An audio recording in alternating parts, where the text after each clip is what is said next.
ደስ ብሏታል ማለት ነው። ወይዘሮ ሄለን እንግዲህ ነገሮች ሁሉ ለእኔ ነው የሚያግዙት እያለች እየሳቀች ነበረ። እንግዲህ መሲ ለቤሉል በጣም ትልቅ አስፈላጊ የሆነ ፋይል የአባቱ ስጦታ፣ ነገር ግን ወይዘሮ ሄለን ቤሉል እንዲያገኘው የማትፈልገው ወረቀት ነበረ ማለት ነው። ያንን ወረቀት ደግሞ መሰረት ስለምታውቅ አግኝታው ደብቃባት ነበረ ማለት ነው። እንግዲህ መሰረት ይህን ፋይል ለቤሉል በጣም አስፈላጊ እንደሆነ ስላወቀች ይህንን ነገር ለቤሉል መስጠት አለብኝ ብላ አስባ አስቀምጠው ነበር ማለት ነው።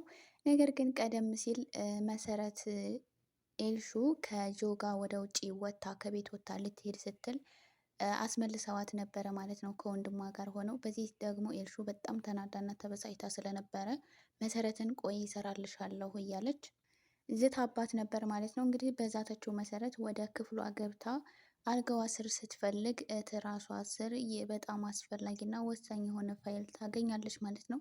ኤልሹ ይህንን ፋይል ካገኘችው በኋላ ደብቃ ትወስደዋለች ማለት ነው። እንግዲህ መሰረት ቤሉልን ከቀጠረችው በኋላ ቤሉ ደግሞ መሰረት በጣም የምሰጥህና የማሳይህ ነገር አለ፣ ለአንተ ደግሞ በጣም አስፈላጊና ህይወትህን የሚቀይር ነገር ነው ብለው ነበረ።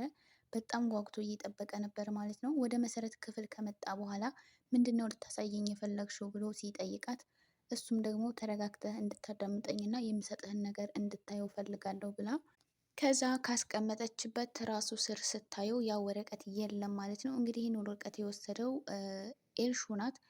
ኤልሹ እንግዲህ ክፍሏ ገብታ ምን እንዳለ ክፍልሽ እስኪ አሁን እናያለን እያለች እየፈለገች ነበር። በዛን ሰዓት ነው እንግዲህ ወረቀቱን ያገኘችው። እንግዲህ ቤሉል ደግሞ መሰረት በጣም ደንግጣና አስቀመጠችበት ቦታ ስታጣው ምንድን ነው የተፈጠረው ነገር መሰረት ደህና አይደለሽም እንደ እያለ እየጠየቃት ነበረ ማለት ነው። በዚህ ሰዓት ነበር ቪዲዮ ያቆመው። እንግዲህ መሰረት በጣም አስተዋይና በጣም ምስኪን ልጅ ናት ማለት ነው። ምክንያቱም ይሄ ነገር ለቤሉል በጣም አስፈላጊና ወሳኝ መሆኑን አውቃ ይህንን ወረቀት ለቤሉል ይገባዋል፣ አሁን ደግሞ ሁሉን ነገር ማወቅ ያለበት ሰዓት አሁን ነው ብላ ነበረ ማለት ነው ያንን ወረቀት ልትሰጠው የወሰነችው። እንግዲህ ይህ ፋይል መሰረት ጋር እንደሆነ ወይዘሮ ሄለን ካወቀች ምን እንደሚፈጠር እና ምን ልታደርጋት እንደምትችል በደንብ ታውቃለች። ነገር ግን ራሷን አደጋ ውስጥ ጥላ ቤሉልን ለማዳን እና አባቱ ያስቀመጠለትን ነገር ወይም ደግሞ ያስቀመጠለትን አደራ እንዲያገኘው በጣም እየሞከረች እና እየጣረች ነበረ ማለት ነው። በዛ ላይ ደግሞ አዶኒ ስለ ወይዘሮ ሄለን ምንም ነገር ያውቅ ስላልመሰላት አሁን እያደረገው ባለው ነገር የአባቱ ገዳይ እሷ እንደሆነች ሊደርስበት ነው። ስለዚህ ይህንን ነገር ካወቀ ደግሞ ወይዘሮ ሄለን እሱን ልትጎዳው ትችላለች ብላ ስላሰበች ከወይዘሮ ሄለን ጋር ያለውን ፉክክር ወይም ደግሞ እሷን ለመከታተል የሚያደርገውን ሙከራ እንዲያቆምና ራሱን እንዲጠብቅ ለአዶኒ እየነገረችው ነበር ማለት ነው። አዶኒ ግን ምንም ነገር እንደማይፈጠርና ነገር ግን እሱ የሆነ የምታውቀው ነገር እንዳለ እንደተሰማው ሲጠይቃት እሷ ግን ምንም የማውቀው ነገር የለም፣ ግን ወይዘሮ ሄለን በጣም አደገኛ ሴት ናት፣ ስለዚህ የሆነ ነገር እንዳታደርግ ፈርቼ ነው ብላ ለአዶኒ ነግረው ነበረ ማለት ነው። አዶኒም በቃ ችግር የለውም አታስቢ ብሏት ነበር። አዶኒ አሁን ላይ ለወይዘሮ ሄለን በጣም ከባድ ሰው ሆኖባታል። አዶኒን እንግዲህ መከታተል እንኳን አልቻሉም። ምን እንደሚሰራ ምን እያደረገ እንደሆነ በምን አይነት መንገድ ስለነሱ እያወቀ እንደሆነ ምንም የሚያውቁት ነገር የለም። ነገር ግን ወይዘሮ ሄለን ምን እየሰራች እንደሆነ እና ስለ እሷ በጣም ብዙ መረጃዎችን አውቋል። እንግዲህ ቴዲ ጋር ደግሞ የአባቱ ገዳይ እንደሆነ በደንብ ጠርጥሮ ስለነበረ ሄዶ የአባቴ ወዳጅ እያለ እያወራው ነበረ ማለት ነው። በዚህ ሰዓት እንግዲህ ቴዲ ሆነ ነገር ጥርጣሬ እንዳደረበት ተሰምቶታል ማለት ነው። በዚህ ሰዓትም እንግዲህ ቴዲ ወደ ወይዘሮ ሄለን ደውሎ አዶኒ የሆነ ነገር ላይ እንደደረሰና ስለ አንቺና ስለ እኔ ወይም ደግሞ ስለ አባቱ ሁኔታ ሆነ ነገር ፍንጭ ሳያገኝ አይቀርም ብሎ ሲነግራት ወይዘሮ ሄለን በዚህ ሰዓት በጣም ደንግጣ እንዴት የሁሉ ነገር ሊሆን ይችላል እያለች በጣም ተጨንቃለች ማለት ነው። አዶኒም በወጣና በገባ ቁጥር ወይዘሮ ሄለንን ማስፈራራቱንና ወይዘሮ ሄለን ላይ መዛቱን አላቆመም። አሁን ወይዘሮ ሄለን ከዛ ቤት የምትወጣበት ቀን በጣም ቅርብ ነው። ምክንያቱም አሁን ቤሉል ስለ ወይዘሮ ሄለን በደንብ የሚያውቅበት ጊዜ ስለሆነ ምናልባት ይህ ወረቀት ሲጠፋ ደግሞ ማን እንደወሰደውና አብረው ከቤሉል ጋር ሆነው መፈለጋቸው አይቀርም። ይህ ወረቀት ከተገኘና ቤሉል እጅ ከገባ ደግሞ ወይዘሮ ሄለን የመጨረሻ ያበቃላታል ማለት ነው። ምክንያቱም እዛ ፋይል ላይ ያለው ነገር ለቤሉል በጣም ጠቃሚ ነው። ወይዘሮ ሄለን ደግሞ ቤሉል እንዳያገኘው ነበር የደበቀችው ማለት ነው።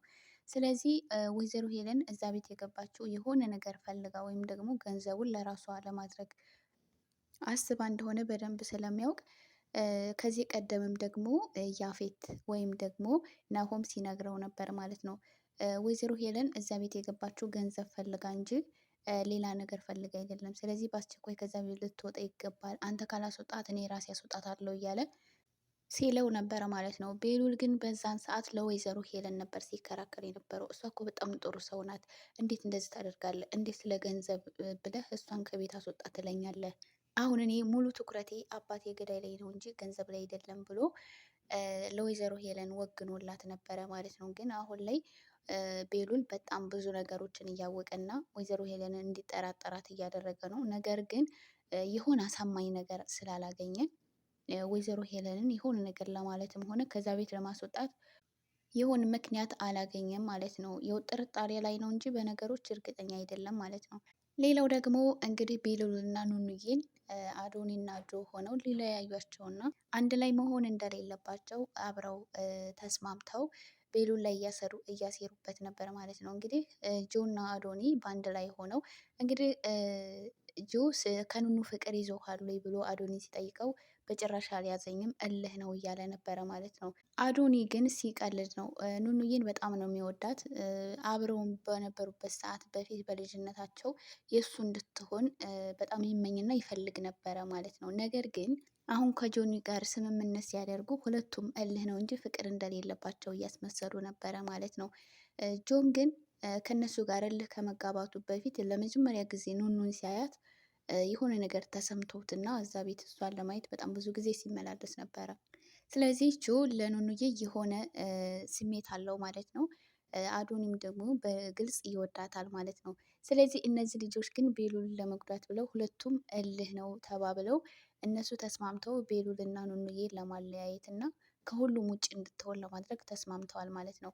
እንግዲህ እውነትም ይህ ነገር ተሳክቶላቸው ከቤሉል እጅ እንድትወጣ ቢያደርጓትም ጆና አዶኒ ደግሞ መጨረሻ ላይ መጣላታቸው የማይቀር ነገር ነው ማለት ነው። አዶኒ ግን የው ብልጠት መስሎት ከጆ ጋር ተስማምቶ ባደረገበትም ነገር ይቅርታ ጠይቆ ቤሉልና ኑኑዬን ግን ማለያየት እንዳለባቸው ተስማምተዋል።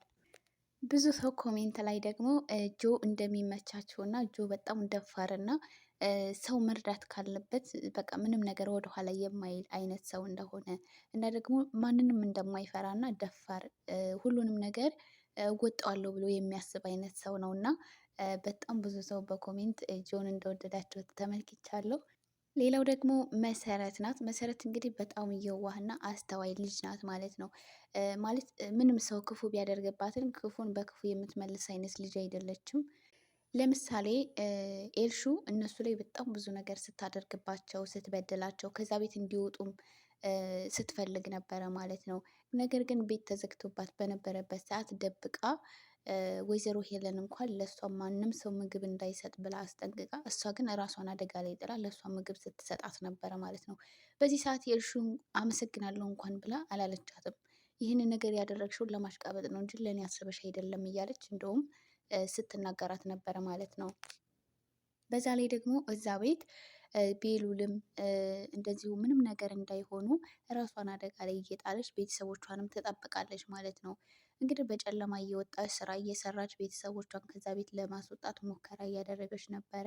በዚህ ሰዓት እንግዲህ አዶኒም ስላያት በማንኛውም ነገር እንደሚያግዛት እና በጨለማ ወጥታ ስራ መስራት እንደሌለባት ሲነግራት፣ እሷ ግን እንደዛ መሆን የለበትም ገንዘብ እንዴት ተደርጎ እንደሚመጣ ማወቅ አለብኝ፣ ስለዚህ ወጥቼ መስራት ግዴታ ነው እያለች ስትናገር ነበረ ማለት ነው። እና ደግሞ ወንድሟ ስራ አግኝቶ ቤሉል ስራ እንዳስገባው ሲነግራት በጣም ደስተኛ ሆና የእሱ ስራ መያዝ ለነሱ በጣም አስፈላጊ ነው። በዛ ላይ ደግሞ ወንድሟ ስራ ስለያዘላት በጣም ደስ ብሏታል ማለት ነው። ሌላው እንግዲህ ቀደም ሲል ወይዘሮ ሄለን በስልክ ስታወራና እንደዚሁም ደግሞ ውጭ ሀገር ሄዶ ስራ እንዲሰራ ስታደርግ የነበረው መኮ ማለት ነው። ስለዚህ እንግዲህ መሰረት ምንም የምታውቀው ነገር የለም። በስልክ ግን አንድ ቀና ወይዘሮ ሄለን ሲመጣ መታወቂያውን ቀምታችሁ ያዙት፣ ትምህርት ስለሌለው ወዴት መሄጃ የለውም እያለች ስትናገር ስለማን ነው የምታወራው እያለች በጣም ግራ ተጋብታ ነበር። ግን አሁን ላይ ስለ መኮ እንደሆነ በደንብ ስለደረሰችበት መኮ ራሱን እንዲጠብቅና ወይዘሮ ሄለን የምትለውን ነገር ማድረግ እንደሌለበት እየነገረችው ነበር ማለት ነው። እሱም ደግሞ ችግር የለውም ብሎ ስለ ወይዘሮ ሄለን የምንም ነገር የማያውቅ መስሎ ነገር ግን ችግር የለውም የሚሰማት ሰው የለም ብሎ ለመሰረት ነግሯታል ማለት ነው። በዚህ አጋጣሚ ስራ አግኝቻለሁ ብሎ ቤሉል ስራ እንዳስጀመረው ሲነግራት መሰረት በጣም ደስ ብሏት ነበረ ማለት ነው።